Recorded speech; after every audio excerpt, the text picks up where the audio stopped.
Breaking చూస్తున్నా వచ్చే నెల నుంచి 200 యూనిట్ల వరకు ఫ్రీ కరెంటు 500 రూపాయలకే గ్యాస్ హామీలు అమలు చేయబోతున్నామని మంత్రి కోమటిరెడ్డి వెంకటరెడ్డి వెల్లడించారు. అధికారంలోకి వచ్చిన వెంటనే 2 గ్యారంటీల్లో 2 హామీలు అమలు చేస్తామని గుర్తు చేశారు. హామీల అమలుపై రివ్యూ చేస్తామని, 100 రోజుల్లో గ్యారంటీలన్నీ అమలు చేసి తీరుతామని చెప్పారు. ఫ్రీ కరెంట్ను అధికారంలోకి వచ్చిన వారం రోజుల్లోనే అమలు చేసేవాళ్ళమని, కానీ కర్మ కొద్దీ విద్యుత్ డిపార్ట్మెంట్లో ప్రభాకర్ రావు అనే 82 ఏళ్ల ముసలి యంగ్ అధికారి కేసీఆర్ పెట్టుకున్న ఫలితంగానే అమలు చేయలేకపోయామని కూడా పేర్కొన్నారు.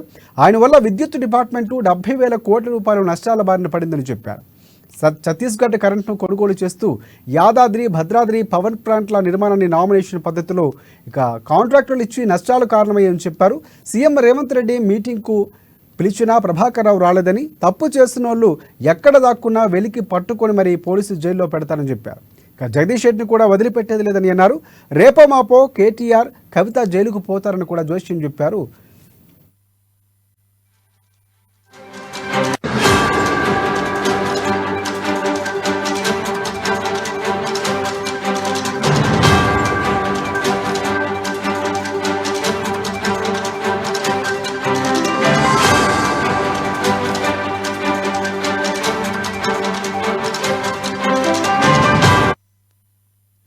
బ్రేకింగ్ చూస్తున్నా వచ్చే నెల నుంచి 200 యూనిట్ల వరకు ఫ్రీ కరెంటు 500 రూపాయలకే గ్యాస్ హామీలు అమలు చేయబోతున్నామని మంత్రి కోమటిరెడ్డి వెంకటరెడ్డి వెల్లడించారు.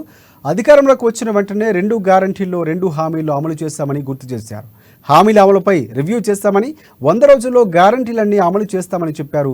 ఫ్రీ కరెంట్ను అధికారంలోకి వచ్చిన వారం రోజుల్లో అమలు చేసేవాళ్ళమని, కానీ కర్మ కొద్దీ విద్యుత్ డిపార్ట్మెంట్లో ప్రభాకర్ రావు అనే 82 ఏళ్ల ముసలి యంగ్ అధికారిని కేసీఆర్ పెట్టుకున్న ఫలితంగానే అమలు చేయలేకపోయామని పేర్కొన్నారు. ఆయన వల్ల విద్యుత్ డిపార్ట్మెంటు 70,000 కోట్ల రూపాయలు నష్టాల బారిన పడిందని చెప్పారు. ఛత్తీస్గఢ్ కరెంట్ను కొనుగోలు చేస్తూ యాదాద్రి, భద్రాద్రి పవర్ ప్లాంట్ నిర్మాణాన్ని నామినేషన్ పద్ధతిలో కాంట్రాక్టుకి ఇచ్చి నష్టాలకు కారణమయ్యారని అన్నారు. సీఎం రేవంత్ మీటింగ్కు పిలిచినా ప్రభాకర్ రావు రాలేదని, తప్పు చేసిన వాళ్ళు ఎక్కడ దాక్కున్నా వెతికి పట్టుకొని పోలీసులు జైల్లో వేస్తారని అన్నారు. జగదీష్ రెడ్డిని కూడా వదిలిపెట్టేది లేదని చెప్పారు కోమటిరెడ్డి. రేపు మాపో కేటీఆర్, కవిత జైలుకు పోతారని జోష్యం చెప్పారు.